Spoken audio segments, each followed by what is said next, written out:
Good evening, everybody.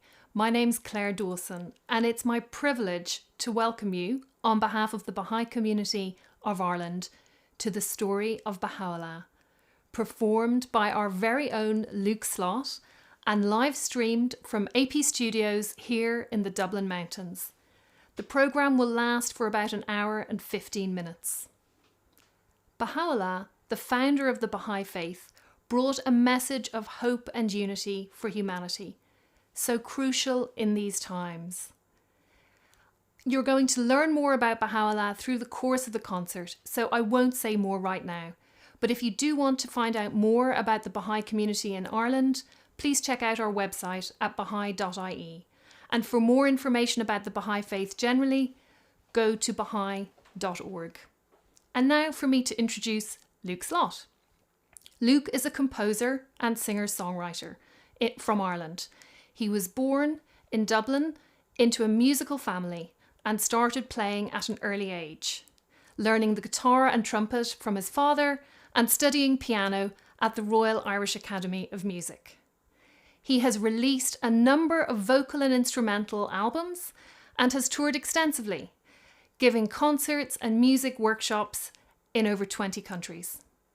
At the age of 21, Luke embraced the Baha'i faith and started incorporating the Baha'i sacred writings into his music. I believe that Luke has a bit of a treat for us later on. He's going to share a video message in which he'll share the name of his new album, which is being recorded here in the studio. On behalf of the Baha'i community of Ireland, I'd like to express our thanks to Luke for giving this concert, and also our admiration for all that he's achieved, particularly the service he performs, sharing the writings and the message of Bahá'u'lláh so widely in music and song. It's been a difficult year for people all over Ireland and the world.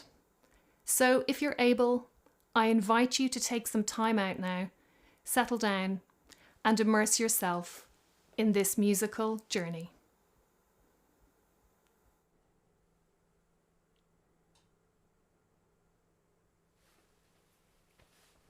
Thank you very much, Claire, for the lovely introduction. And thank you all for tuning in to this live stream. This is so great to be connected for this tonight, and I've really been looking forward to this event for the past several weeks as we've been setting things up and getting prepared for it. And before anything, I just want to express my thanks to the National Assembly of the Baha'is of Ireland for organising this event and for inviting me to play some music for you tonight and to share the story of Bahá'u'lláh through music. So I also want to say a special thank you to Antimo here at AP Studios, who is currently behind the camera, and he has done an extraordinary amount of work to put together this live stream and to really facilitate all the technological aspects of it. So thank you, Antimo, on behalf of everyone tuning in. So so tonight is going to be part music and part story, and my hope is that the music will help to enhance your experience of the story. And I know that some of you will know this story, and I wanted to really just, right from the start, I wanted to make it clear that I was invited to share this story, but I just wanted to make it clear that I have no special qualification to tell this story. I'm in no special position from which to tell this story. I just heard this story many years ago, and it inspired me to write some music, and now I'm just sharing it with you. And if it inspires you in any way, then all the better. So if this story will be new to, I'm sure it will be new to some of you, in which case I always feel it's important to just say at the beginning, for anybody who is perhaps unfamiliar with the Baha'i faith, or if you're hearing about it for the first time this evening or this morning, whatever part of the world you're watching from, I always just like to begin by just saying that the Baha'i faith briefly is a world faith. It's a world religion, which essentially brings a renewal of the same central, common, most important message that has been brought by all of the world's great religions. And I always think that is ultimately a message about the human heart. And so I'd like to begin with a song on this theme about the heart, and then we will set out on this kind of musical journey, which, as Claire mentioned, will last about an hour and 15 minutes. So I'll jump between storytelling and music, and I hope that you can just relax into it and enjoy this musical journey. So the words of this first song were actually written by Bahá'u'lláh. They come from a prayer that he wrote, and I just have set these words to music. This is called "Create in Me a Pure Heart."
Create in me a pure heart, oh my God, oh my God,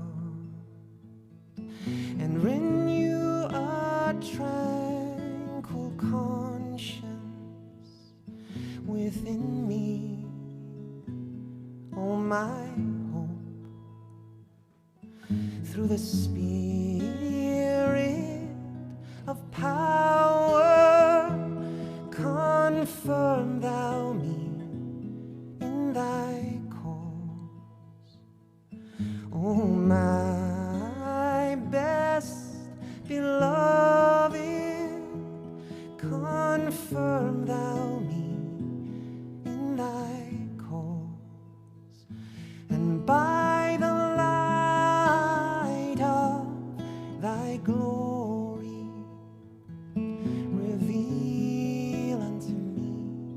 thy path, by the light of thy glory, reveal unto me thy path. O thou, the goal of my desire,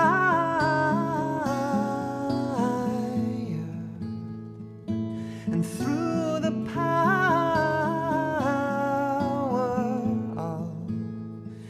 thy transcendent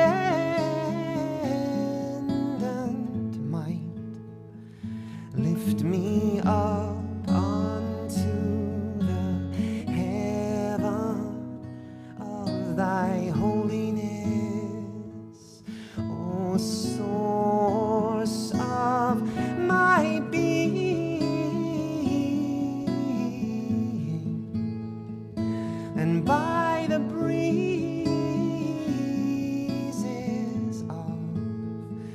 thine eternity,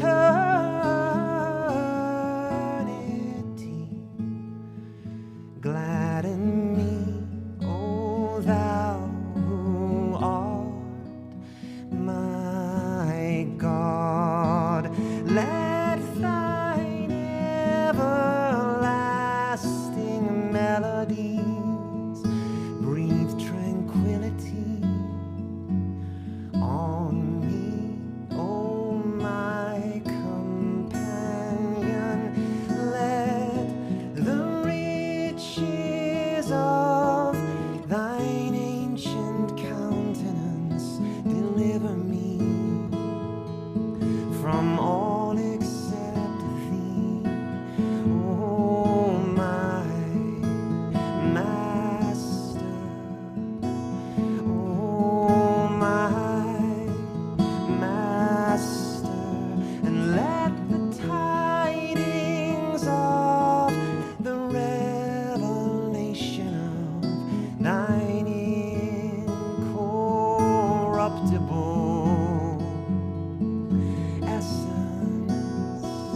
bring me joy. Oh, thou who art the most manifest of the manifest, and the most hidden of the hidden, the most manifest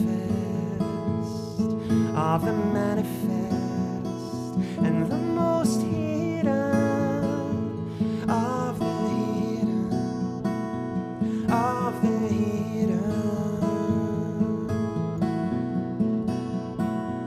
of the hidden of the hidden of the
Okay, so to begin this journey that we're going to set out on together over the next hour or so, we need to first travel back in time a little bit. So I want to invite you all to use your imaginations, and we're going to travel about nearly 200 years back in time to the middle of the 19th century, which was this strange period in world history of this worldwide kind of apocalyptic excitement. During this period in the mid-19th century, different people in different parts of the world, people of different traditions, different cultures, different religions, had all come to this mysteriously common conclusion that the promises in their traditions concerning the end of the world and the coming of the great promised one, who is promised in the books of the world's great religions as one who will come in the future and will bring about some kind of great transformation in human life. And of course, this is a promise that is shared by just about all of the great spiritual traditions of the world. And these people seem to seem to discover that these promises were pointing them towards the year 1844. And as they studied their various sacred books, they kept finding this year, 1844, 1844, over and over again. And of course, there were people who laughed at this and said, this is all nonsense, nothing's going to happen. But some of these people became so convinced that something was going to happen in 1844 that entire communities of people, particularly from among the Christian populations in Europe and in America, actually upped and left their homes and moved across the world to Palestine, to that tumultuous corner of the Mediterranean, which has been known throughout history as the Holy Land. And these Christian communities moved to the Holy Land to prepare for what they understood to be the imminent return of Jesus Christ. And these people lived in the Holy Land and they waited. And 1844 came and passed, and nothing happened. The stars didn't fall, the mountains didn't crumble, Christ didn't descend from the heavens, and, well, the world didn't end. And this period, which was known quite famously at the time as the Great Awakening of 1844, actually went down in history as the Great Disappointment, and it was largely forgotten about by most of the world. But interestingly, in the year 1844, one of the most world-changing technological turning points in the history of human civilization occurred one day in 1844. The great American inventor Samuel Morse sent the world's very first telegraph message.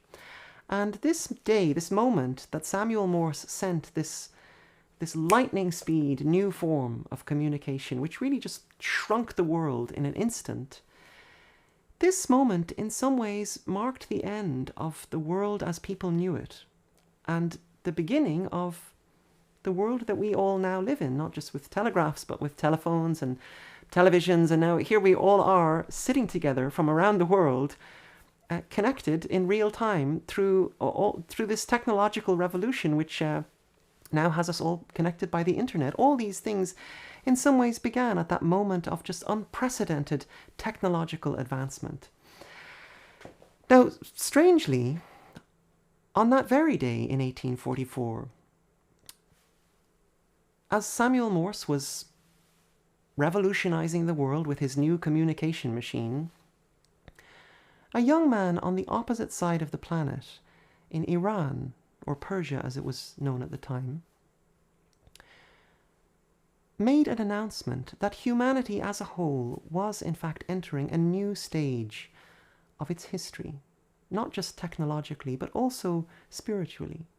And this young man in Iran said that he had been born into the world to prepare the way for the coming of that great promised one for whom all of the world's religions were waiting, the one who would finally bring about peace on earth. And this young Persian man called himself the Bab, which means the gate, as if he were the gate to this promised one who was soon to appear. And the Bab he just electrified his entire country. Thousands and thousands of people started to listen to him and started to prepare themselves for the appearance of this great promised one. And very quickly the authorities in Iran became extremely threatened by the seemingly unstoppable influence that this young man was having, and they unleashed this great tidal wave of persecution against the Bab and his followers. The Bab himself was publicly executed on the orders of the king, and in a few short years, over 20,000 people, men, women, children, anyone who had dared to listen to the Bab, were arrested and were slaughtered on the streets of Iran in the mid-19th century. But the Bab's message lived on, and I'd like to now play for you a piece for solo piano. This is an instrumental piece which I've composed as a tribute to this young man known to history as the Bab, who lived during this time of the Great Awakening of the mid-19th century. The Bab's message was really all about waking people up. He wanted to wake people up out of their prejudices, out of their fanaticism. He wanted to wake them up so that they would be awake and ready to recognize the promised one when he appeared, and to begin the process of building peace on earth. So it was as if the Bab was saying to the people, I've woken you up, now don't go back to sleep. So this piece is for the Bab, and this is called Don't Go Back to Sleep.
So this technological revolution was kicking off in the West. And at the same time, this kind of spiritual revolution was happening in the Middle East with this young man known as the Bab, the Gate, at the forefront of it. But the Bab had been publicly executed on the orders of the King of Iran, and really to all outward appearances, his entire message seemed like a lost cause. These great waves of persecution continued, wiping out his followers, and all of the greatest champions of the Bab's message were put to death. Except for one, a young Persian nobleman whose name was Bahá'u'lláh, which means the glory of God. And this young nobleman, because he came from a noble family, he was not killed, but he was arrested and he was chained up and he was thrown into what was one of the most notorious prisons of the time, a place called the Black Pit of Tehran. And this place wasn't really a prison at all. It was an old underground disused water tank deep beneath the city, where the worst of the worst criminals were sent to go down there and be cut off from society. This was a place with no light, with no heat, with no sanitary facilities. It was a pitch black, stench-filled dungeon. And so this young nobleman, Bahá'u'lláh, was sent down into this black pit with the intention that he would waste away and be forgotten.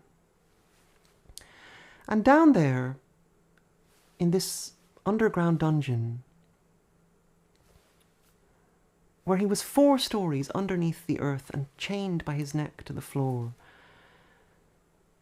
Bahá'u'lláh experienced a kind of this overpowering dream which came to him and shook him to his core and called him to reveal to the world that he was in fact the one that the Bab had promised, the one for whom all of the world's religions, way up there in the world above him, were waiting. He was the promised one sent into the world to build peace on earth.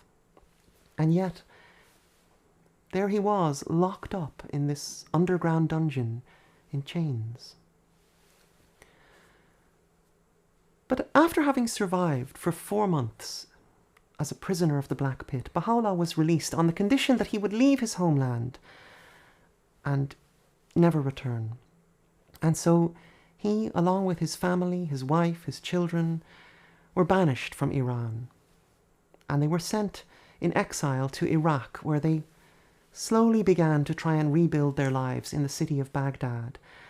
And so Bahá'u'lláh and his family lived in Baghdad as exiles for the following 10 years. But for these 10 years, he told nobody about this vision, this dream that he had had down in the Black Pit. He told nobody who he really was, not even the remaining followers of the Bab, who were so anxiously waiting for the promised one to appear. But he kept this as a secret, and he just very gradually began to involve himself in the life of the city, in the life of society. He began to involve himself in the discourses and conversations of society, and he began offering new perspectives to the people around him. He began essentially to teach people through 2 ways. Firstly, through his own actions, through the integrity with which he lived his life, through actions that he took to help the poor in the city, to be of service to the society and the neighborhood around him. And secondly, through his writings. And from the moment that Bahá'u'lláh was released from the Black Pit and was banished from his country, from this moment, something had happened inside of him, and this vast kind of fountain of creativity started to just pour out of his mind into writings, into books and letters and poems and prayers and writings on all sorts of subjects, everything from philosophy and religion to the sciences, the arts, to human health and education and economics, this vast, really an ocean of inspired writings. And these writings started to have such an effect on the people around him in Baghdad that the different communities in the city, communities who, many of whom carried centuries of hostility towards each other, began to undergo some kind of social change. They began, through the influence of Baha'u'lláh and his writings, to not only accept each other, but to actually appreciate and value each other, and to see each other, in Baha'u'llah's words, as the different branches of one tree, ultimately all coming from the same root. And so for the next song, I'd like to sing for you a short extract from some of these writings that Baha'u'lláh wrote during this period when he was living in exile. This is a short poetic verse, which, to me, these words are really about the idea of thinking about each of us thinking of our inner life, our inner world, like a garden, in which we all have the choice of what we plant in that garden and who we invite into that garden. And so these words come from one of Baha'u'llah's most well-known books called The Hidden Words, which is actually, you can read it on Baha'i.org if you want to read the book. And this is called Garden of Thy Heart.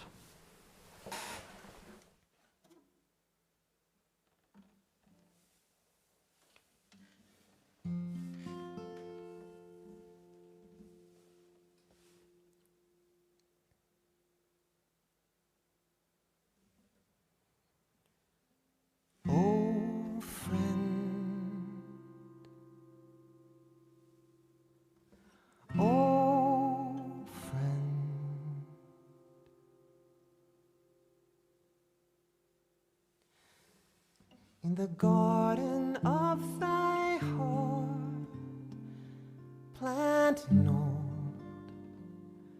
but the rose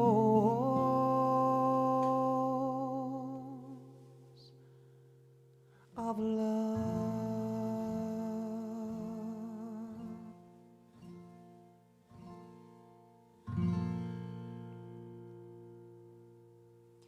And from the nightingale of affection and desire, loosen not thy hold.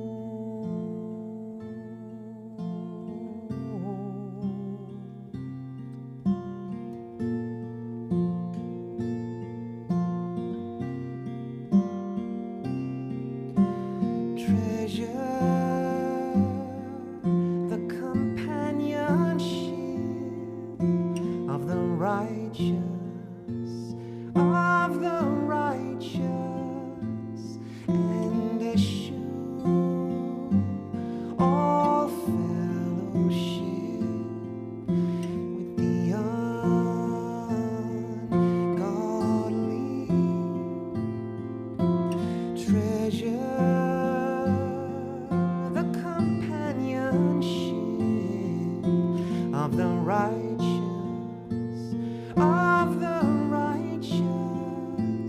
and eschew all fellowship with the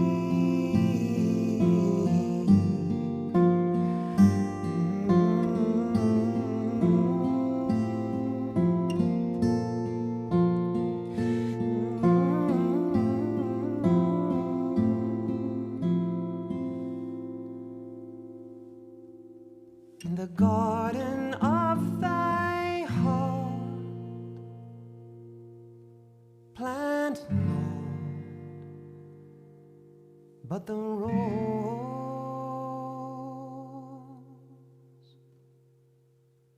of love.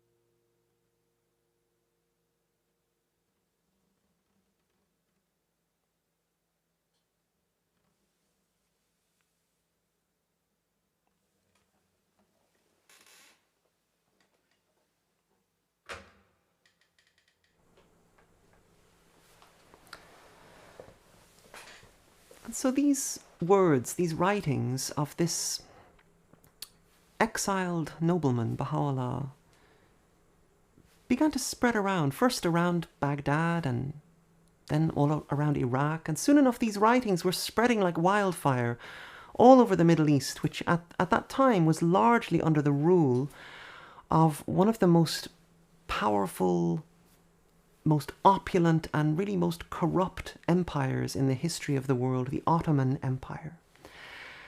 And as these writings continued to spread further and further afield, eventually the same thing that had happened to the Bab began to happen to Bahá'u'lláh. The authorities became threatened by the influence that he was having. They had done away with the Bab.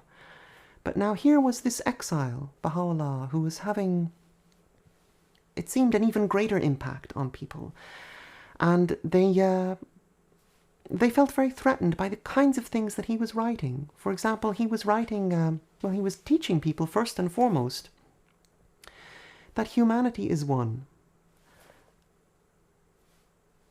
and that no race of people is any more or less valuable or important than any other race of people. In fact, there's a famous saying of Bahá'u'lláh. He said, "The earth is but one country, and mankind its citizens." He was also teaching people that religion is one, and that the great founders of all of the world's religions, for example, Abraham, Zoroaster, Moses, Jesus, Krishna, Buddha, Muhammad, about all of whom he wrote with equal reverence and love. He said each of these are like a perfectly polished mirror, unique in themselves, but reflecting the light of the same sun, and ultimately deriving their inspiration, in his words, from one heavenly source, from one God, a God who will forever remain the great mystery of the universe, and who will ever remain beyond the grasp of any human intellect or beyond the description of any human language. He was also teaching people that the dichotomy between science and religion is a false one, and that true religion must always be in harmony with scientific truth as new discoveries are made. He was also promoting the advancement of women's rights, long before even the earliest suffragette movements of the 19th and 20th centuries. And he was offering people this beautiful metaphor in which he described humanity as a bird, where one wing is man and one wing is woman, and that for as long as one wing is prevented from developing its potential, the other wing will be deprived of its own potential, and the bird itself will never fly. But perhaps most importantly of all, Bahá'u'lláh was giving to people a principle by which to govern their individual lives, and that was the principle of independent investigation of truth. He was empowering the people around him to look at things with their own eyes, and not, in his words, not through the eyes of others, and to really each individually strive to overcome the different prejudices that we see in society and that have just wreaked so much havoc on humanity's history, and which are always the result of looking through the eyes of others. And Bahá'u'lláh was teaching people that if they would only learn to look through their own eyes, they would ultimately find themselves arriving back at the ultimate conclusion that humanity is one. And so after 10 years of teaching these things to the people around him, the authorities said enough, and they decided to exile Bahá'u'lláh a second time, this time to the city of Istanbul, the capital of the Ottoman Empire, where he could be kept under the supervision of the Sultan, one of the most powerful men in the world.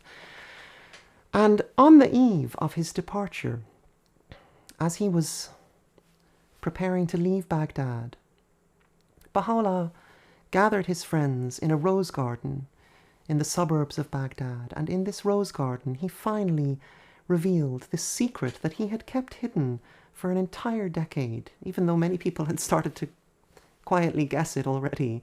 But for the first time in this rose garden of Baghdad, Baha'u'lláh announced to the people around him that he was the one that the Bab had promised, the one for whom all of the world's religions had been waiting for thousands of years. He was the promised one, and they didn't have to wait any longer.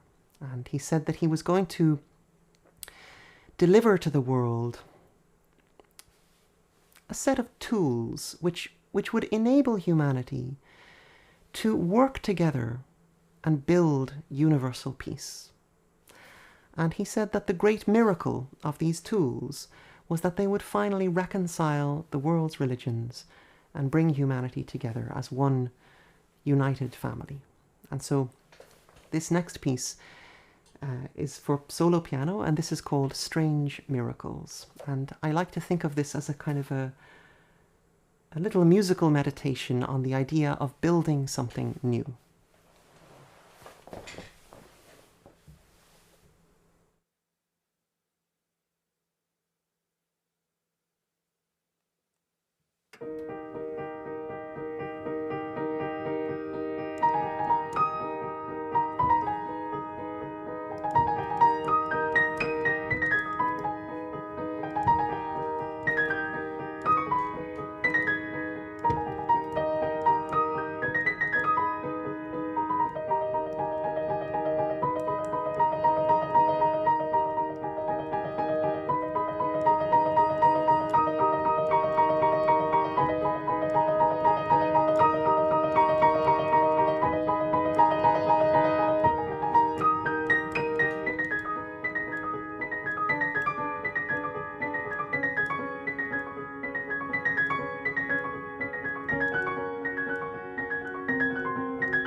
So,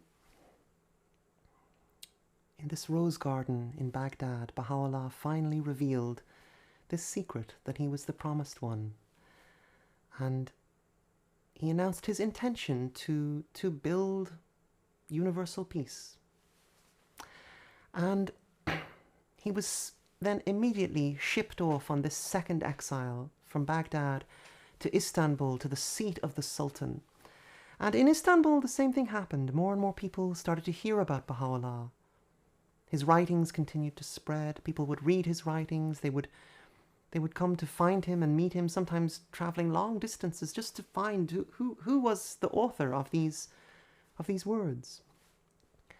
And frequently they would be so affected by meeting with him in person that often his enemies would come to challenge him, to challenge what he was teaching.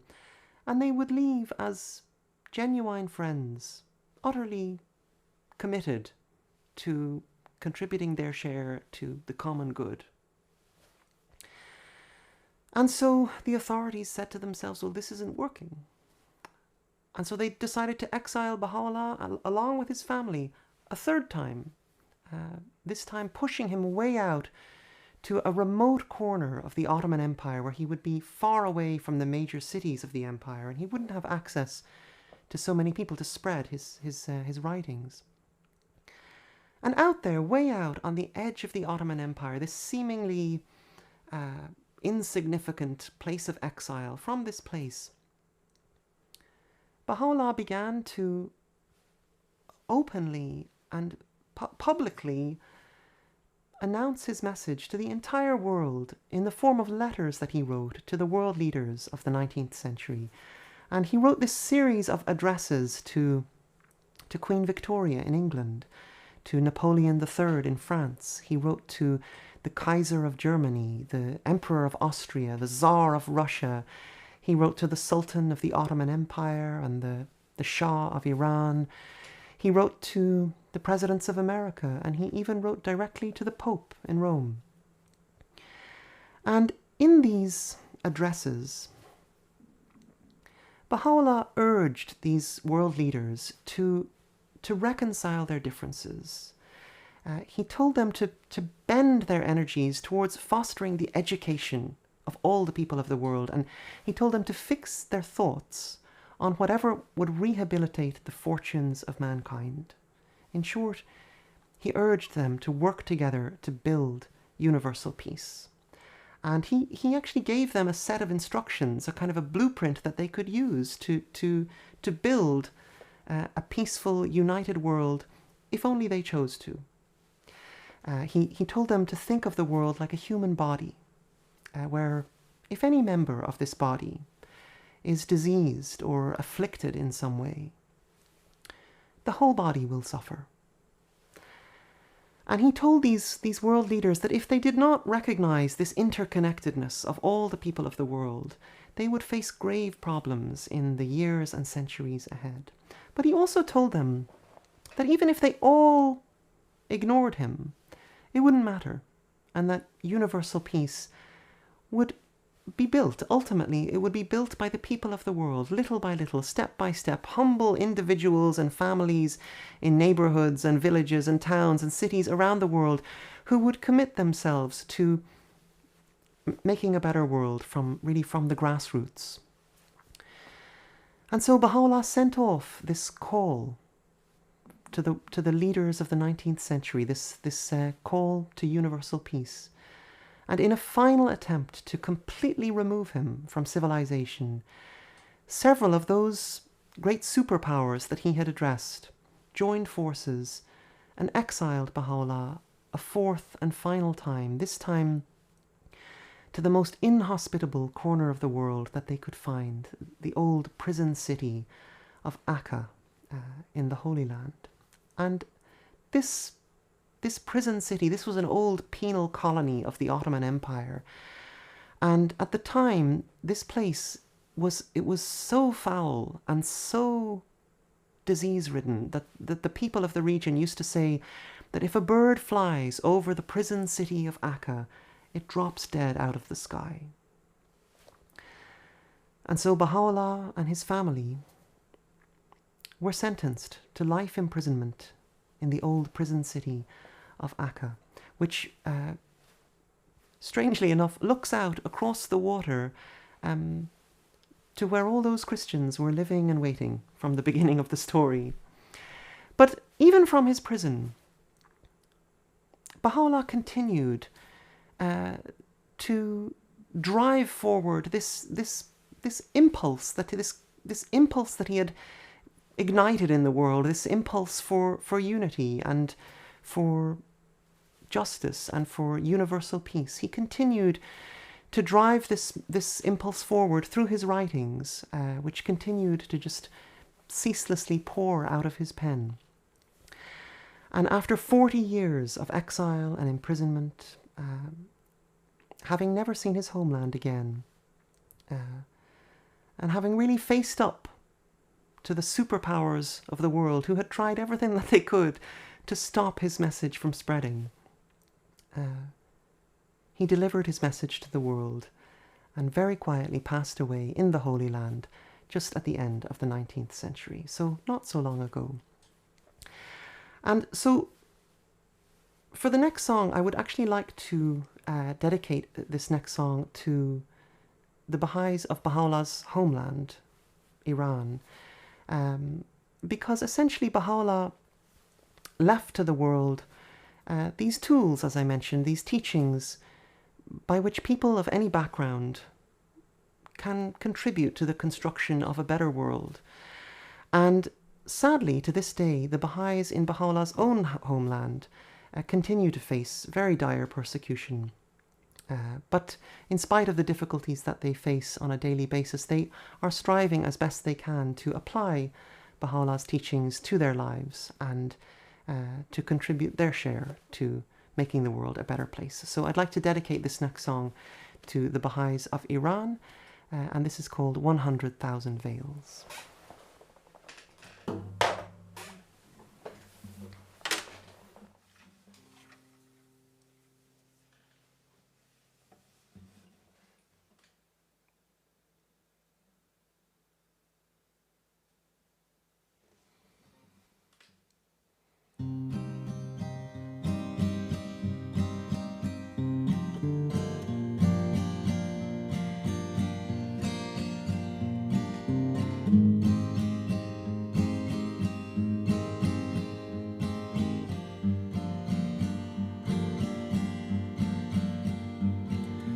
Come down and walk these roads around the city of Tehran, where 7 candles burn.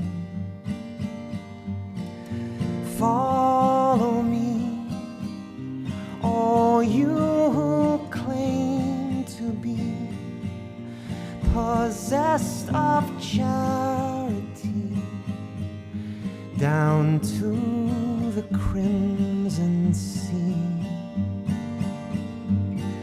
100,000 veils have covered the sun, and darkest clouds have blocked and blackened the blue sky. Did you hear the fate of those who educate, who even in the grave find no respite from hate? Have you seen the youth who gave their lives for truth? That girl who kissed the noose and welcomed all abuse. 100,000 suns have fallen to earth, with blasts that block the ears from hearing the new song.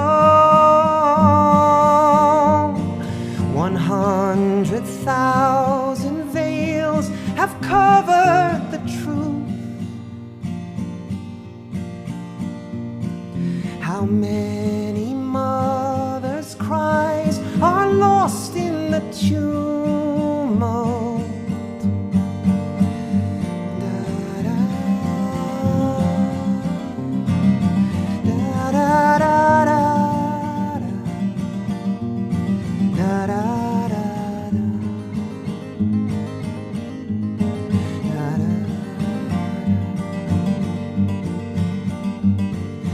There is no war to fight.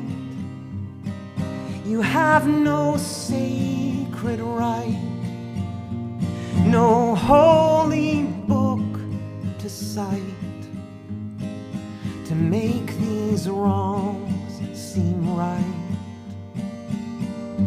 Does it so offend to want this world to mend, to walk in hope to the end, and see each man a friend?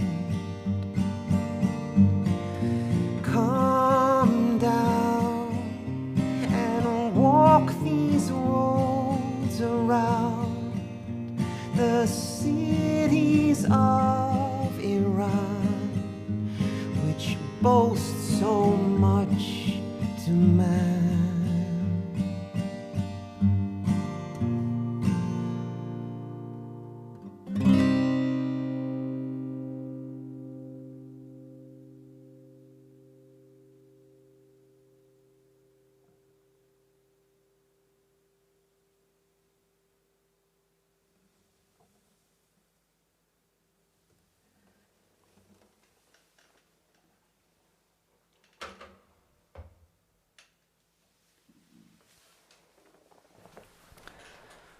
Okay, so I would like to move forward in the story to a more optimistic, joyful note.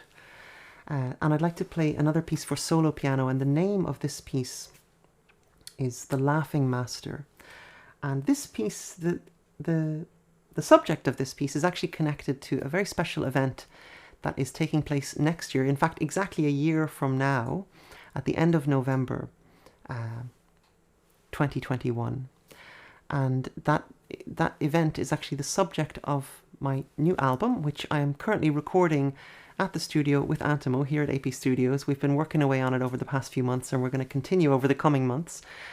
And I'll mention a little bit about that, what that album is all about a little bit later. And I'm going to play this video message to share with you the name of the album and some details about it after the story is over. But to keep on track with the story, I wanted to share with you the meaning of this title, The Laughing Master, and the inspiration behind this piece. So, just on the subject of building a more united, harmonious, prosperous, peaceful world, which I think really is the great challenge of our time, that it seems to be becoming more and more urgent with every passing day. You know, just on this subject, I think that one of the great tragedies in the history of world religion is the fact that not only have the great world religions often been divided against each other, but what is perhaps even more tragic is the fact that often religions have become divided within themselves. And I realize there are people watching this live stream from various parts of the world, but wherever you're watching from, I imagine that you're probably aware to some degree or another of a certain aspect of our history here in Ireland involving a very long and painful conflict between Catholics and Protestants in Ireland. This was a conflict that went on for many years in many different forms, and it actually became so ubiquitous that even it actually just became known simply as the Troubles. And even people outside of Ireland knew exactly what you meant when you were talking about the Troubles. And it was a very complex conflict, it had multiple dimensions and multiple layers. But the saddest part of it, I think, was the fact that this conflict essentially was a war between two communities of people who actually share the same faith. They are all Christian brothers and sisters, but because of differences that they have about their common faith, they have had these conflicts. And I think we see this kind of sectarian conflict so tragically happening in many different parts of the world within many different religions. And so in order to prevent this kind of war from ever happening again, Baha'u'lláh did something which is really entirely new in the history of world religion. He wrote a will with some instructions. And in this will, he named somebody to come after him, someone to guide his followers after he was gone, someone to resolve their differences and help them to stay together.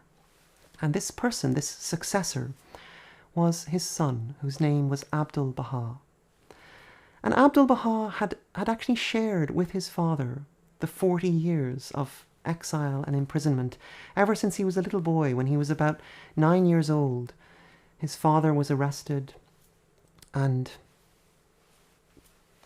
he was with the whole family when they were sent into exile. And really he was unshakably devoted to his father, both as an adoring son and also as a committed believer in his father's message, a message which he had grasped more perfectly than anybody. And so it was as if Baha'u'lláh was saying, in so many words, to all of these people that he had been teaching, this expanding community of people of different backgrounds who he was teaching how to work together. It was as if he was saying to them, after I'm gone, if you have disagreements about something I've written, something I've said, you don't divide. You turn to my son, Abdul-Baha, and he will keep you united. And so really Abdul-Baha was like this great gift from Baha'u'lláh to help the Baha'is of the world remain united in their work. And even though Abdul-Baha was not the same as his father, he was not another promised one, he was a man, but he was also something of a mystery, and he holds a very mysterious, special place in the story of Baha'u'lláh, and he's often referred to as the master, because Abdul-Baha's whole life was really this masterful example of how to take all these writings of Baha'u'lláh, this ocean of writings on unity and justice and love and education and progress, how to take all these writings and actually translate them into the reality of daily life as a human being. And in fact, in the life of Abdul-Baha, there were so many examples of what does love look like in practice? What does unity look like in practice? What does patience or justice or forgiveness look like in practice? In fact, of all of the books that Baha'u'lláh wrote, his son was like a living book, a living expression of all of his teachings put into practice in the life of a human being. In fact, we might say that Baha'u'llah's greatest creative masterpiece was the child that he raised. And so I was going to, and for this reason, he's often referred to as the master. And so I was actually going to call this piano piece simply The Master and dedicate it to Abdul-Baha. But as I learned more about Abdul-Baha, I learned that he himself never actually used this title. He never referred to himself in this way, and he preferred to be known by this name which he had actually chosen for himself at a certain point in his life, Abdul-Baha, which actually means servant of the glory of God. Just as Baha'u'lláh means the glory of God, Abdul-Baha means servant of the glory. And this name, which he chose for himself, really represented the ultimate practical example that he wanted to leave behind for people. And that was the example of service, of living a life that is in some way of service to humanity, a life where serving each other, helping each other, being there for each other is really the ultimate practical example of love in action. This was what Abdu'l-Baha wanted to leave behind. And in his characteristic humility, all he ever wanted was to be known as Abdu'l-Baha, the servant of the glory of God. And so in this piece, I've tried to paint a kind of a musical portrait of Abdu'l-Baha. On the one hand, as the master, this great nobility and dignity, and at the same time as Abdu'l-Baha, this extraordinary humility and lightness and joyfulness, and a very simple desire to find his meaning in life by living a life of service to humanity. And so Abdu'l-Baha was known for his great sense of humor, so I've called this piece The Laughing Master, because everybody saw Abdu'l-Baha as the master, but he always saw himself as nothing more than a servant.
Okay, so I'd like to finish with one last part of the story, which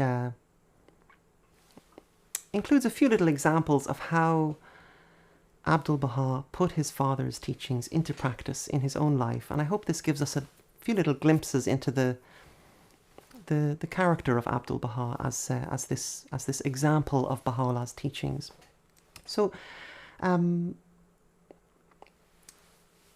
in the beginning of the 20th century, several years after Baha'u'llah had passed away, a revolution broke out and the Ottoman Empire was overthrown. And as a result of this revolution, all of the prisoners of conscience of the Ottoman Empire were released, including Abdu'l-Baha, who had actually remained in the prison city for many years after Baha'u'llah had passed away. And now at almost 70 years of age, having spent really his entire life in exile and in prison ever since his childhood, Abdu'l-Baha, finally free, stepped out of the gates of the prison city, and he set out on this monumental mission to bring his father's message, this message which the kings and rulers of the world had either ignored or had actively suppressed. He set out to bring this message to the people of the world directly. And so, on his release from prison in the early 20th century, Abdu'l-Baha embarked on these historic travels, which lasted for about 3 years and took him out from the Holy Land, across Egypt, up into Europe. He travelled all over France and Germany and Italy and Switzerland and England and Scotland. He nearly made it to Ireland, but not quite. But he did cross the Atlantic and went all the way to North America and travelled around the US and Canada from New York to San Francisco, coast to coast, and all the way back again. And having never given a public talk in his entire life, Abdu'l-Baha, in the humblest of means, moved from place to place, giving hundreds and hundreds of public talks in all sorts of places, in Christian churches, in Jewish synagogues, in schools and universities, in public libraries, in private homes. And he spoke to people about the life and the teachings of his father. He spoke about Baha'u'llah's teachings on the oneness of humanity, the equality of men and women, the need for harmony between science and religion. He spoke about how, back in the Middle East, Baha'u'llah had shown people how to love one another, no matter how different they were. He spoke about Baha'u'llah's call to the leaders of the world, this great call for universal peace. And he also spoke about the really intense difficulties that Baha'u'llah and his family had faced. The periods of imprisonment down in the Black Pit and later on in the prison city, and the periods of exile in Baghdad and around the Ottoman Empire, and all the 40 years of persecution, all the way back to the time of the Bab, back in Iran in 1844. He spoke about all of these things and a great many other subjects too. In fact, I always recommend to people, if they want to know what the Baha'i faith is, I always recommend to read the talks of Abdu'l-Baha, because as he travelled through so many different countries and addressed questions coming from people of so many different cultures and backgrounds, there was something in his talks for everybody, whether they were interested in scientific matters or philosophical matters or spiritual matters or artistic questions or questions of economics or health. This broad range of subjects that Abdu'l-Baha spoke about on his travels. But throughout this variety of subjects that Abdu'l-Baha addressed on his travels, there is a kind of a thread that just coloured every word that Abdu'l-Baha spoke. And I think the best way to describe this common thread is by a comment that was once made by an early observer of the Baha'i faith who once said that if you were to describe the teachings of Baha'u'lláh in just one word, that word would be encouragement. And this was the thread, this was the color that just shot through everything that Abdu'l-Baha said and did. Wherever he went and whoever he met, he would focus his attention on whatever was good about people. And just by finding just one good thing in each person that he met, he would actually draw it out of them and the person would grow. It was as if Abdu'l-Baha, looking through the lens of his father's teachings, it was as if he was able to perceive the potential in every human being to become noble. He could see it already. It was like he saw each human being as if they were like a mine full of gems, full of treasures of great value, just waiting to be discovered and drawn out through a little bit of encouragement. For example, when Abdu'l-Baha met people of different faiths, different religions, he would never try to convert them to the Baha'i religion, but he would actually try to draw them ever closer to the true loving message at the heart of their own religion and of all religion. And so I'd like to now bring our journey to a close with a song about the true loving message at the heart of all religion. And this is called Have You Heard?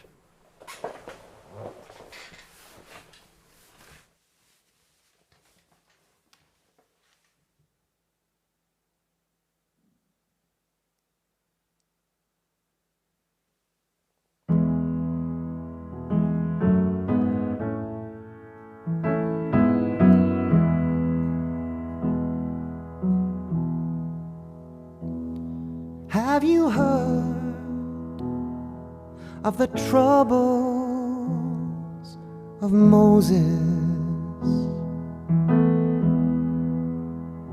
So much light on the earth he did shed.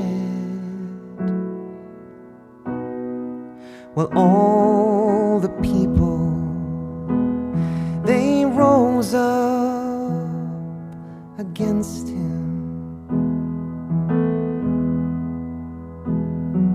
and they rained down their darts on his head. And he came with a message of peace, love, and justice, and the promise of a great one to come. When the wolf and the lamb will dwell together, and the whole human race will be one. Now, have you heard of the sufferings of Jesus? How pure and selfless he was. Well, all the people, they rose up against him and put God's only Son on a cross. And he came with a message of peace, love, and justice, and the promise of a great one to come. When all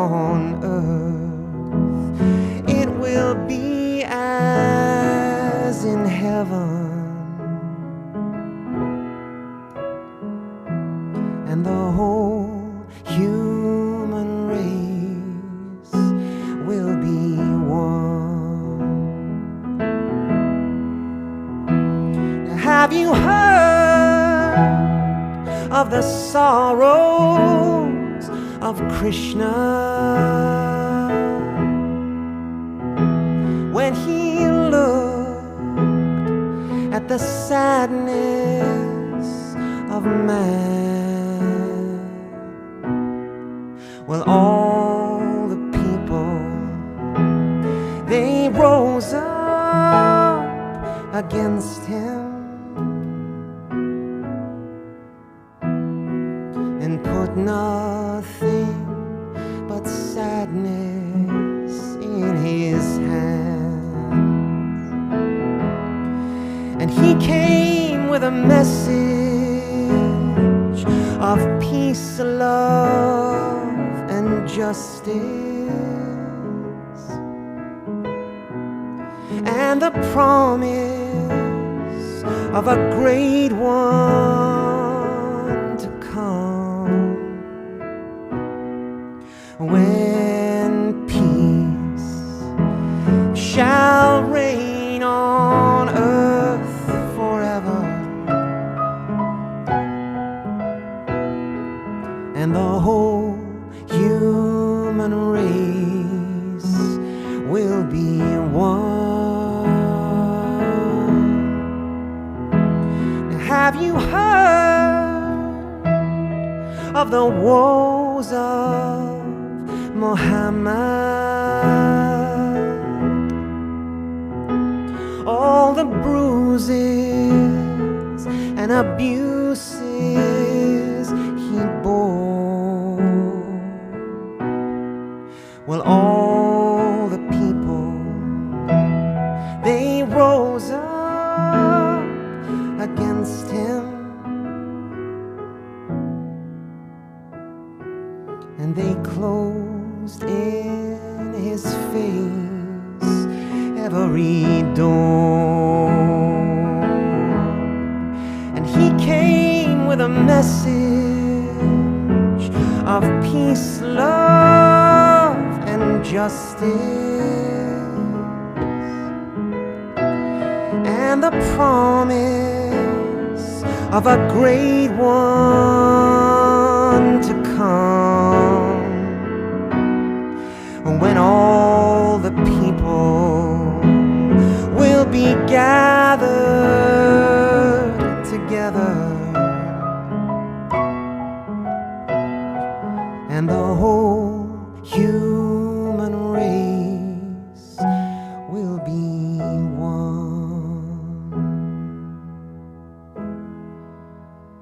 Now I don't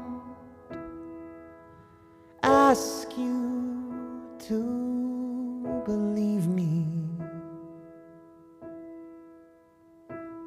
when I tell you Bahá'u'lláh has come.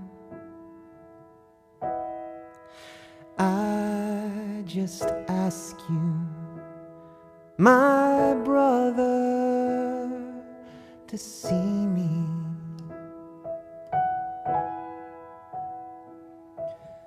And the whole human race as one. No, I don't ask you to believe me when I tell you Bahá'u'lláh has come. I just ask you, my sister, to see me.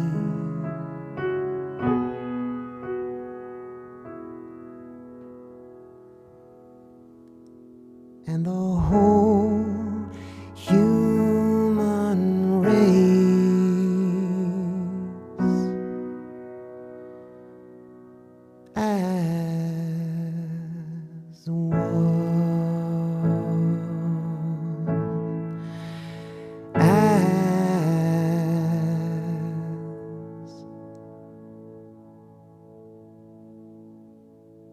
Okay,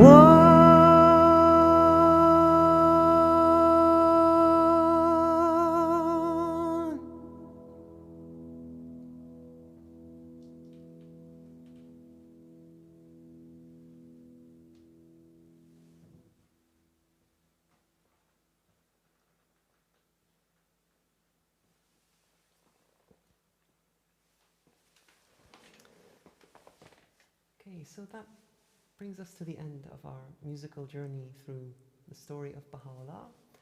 And it's been a real privilege to present this musical story for you tonight or this morning, whatever time of day you're listening from.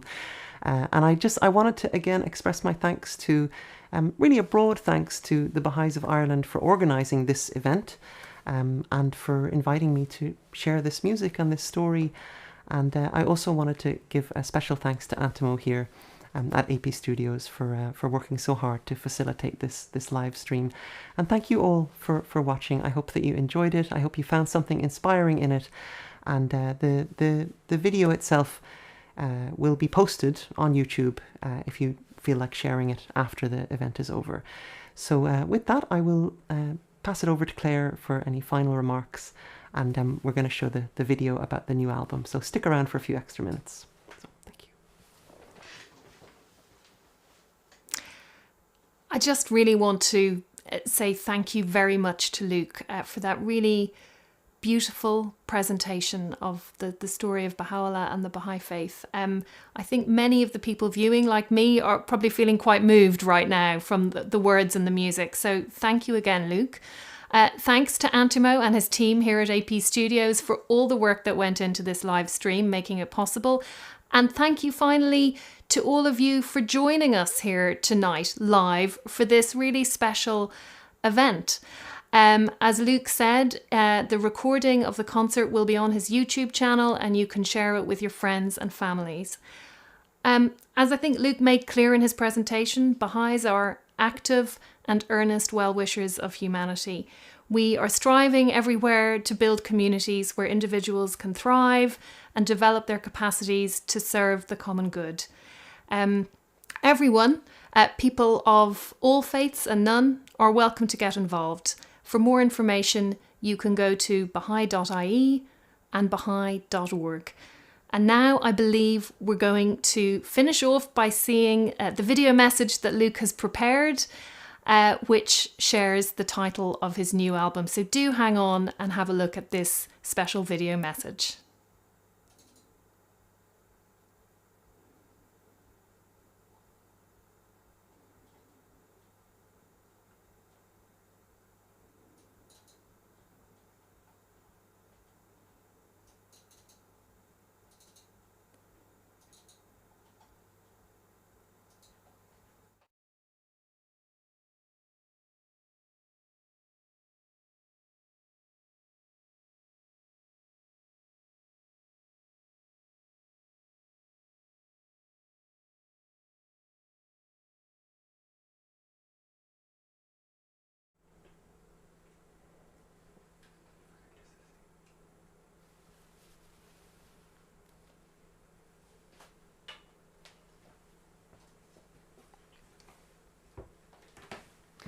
So we're just preparing the video message.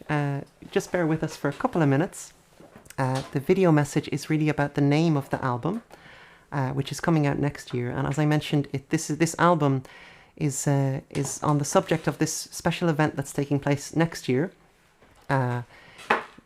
Exactly a year from now, actually, and it was part of the reason that we chose to have this live stream event at this time of year, because next year will mark the 100th anniversary of the passing of Abdul-Baha, who, after serving as the head of the Baha'i faith for many years after Baha'u'lláh passed away, he himself passed on in 1921 at the end of November. And so 2021 is a very special year for Baha'is around the world who are going to commemorate this centenary of the passing of Abdul-Baha. And so in honor of this occasion, I've set to music several selections from the writings of Abdul-Baha, and these songs are going to be they form the new album, and this is what this message is about. So just bear with us. We're just we have a lot of technology here, so we're just lining up the video message to share with you. It's just a couple of minutes. It's about 3 minutes long, and so if you have a couple of extra minutes to stick around and hear the name of the album and the subject of the album, do stick around. So. I'm a musician from Ireland, and in this video I'm really excited to share with you the details and the name of my upcoming new album. As you may know, my last 2 albums were based on the writings of Bahá'u'lláh and the Bab, the 2 founders of the Baha'i faith, who taught principles such as the oneness of humanity, the equality of men and women, and the essential nobility of every human being. In 2021, Baha'is and friends around the world will mark an historic year, the 100th anniversary of the passing of Abdul Baha, who was the son of Bahá'u'lláh and who served as head of the Baha'i faith until his passing nearly 100 years ago in 1921. Over the past year, while learning to live in the midst of the global pandemic, I've written a new album based on the writings of Abdul Baha.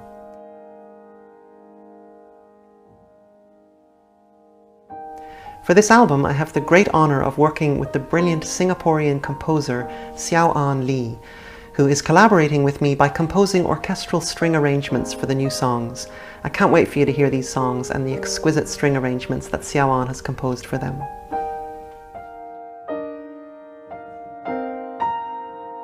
Throughout 2021, I'll be releasing the album one song at a time as a slowly unfolding musical tribute to Abdul Baha, culminating with the release of the album in full in November, around the time of the centenary of his passing.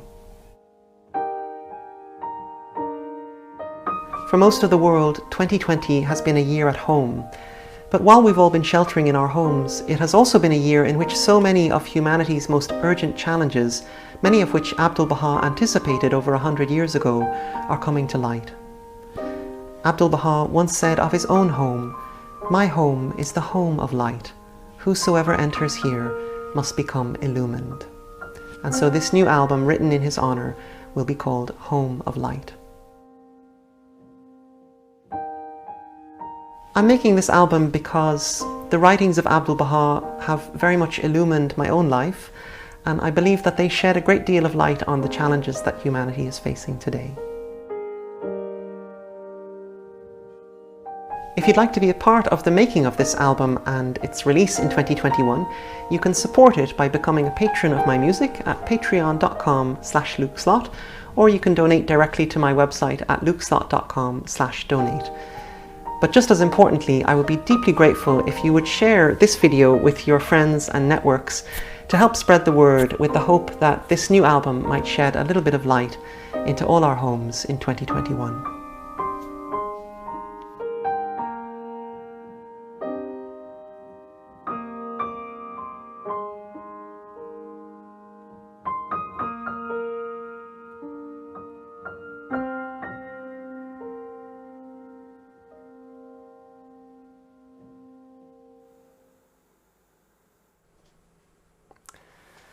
So I'm really thrilled, and I feel very privileged to be releasing this album, to be making this album and releasing it next year in honour of this this very significant centenary.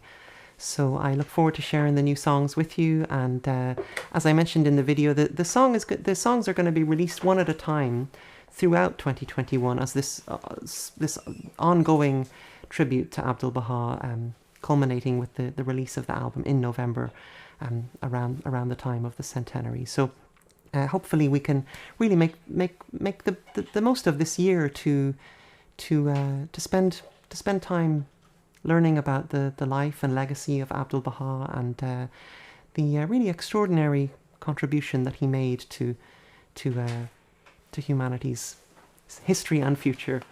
So I just wanted to finally express my thanks to the National Assembly of the Baha'is of Ireland once again, to Antimo at AP Studios, and to all of you for tuning into this live stream.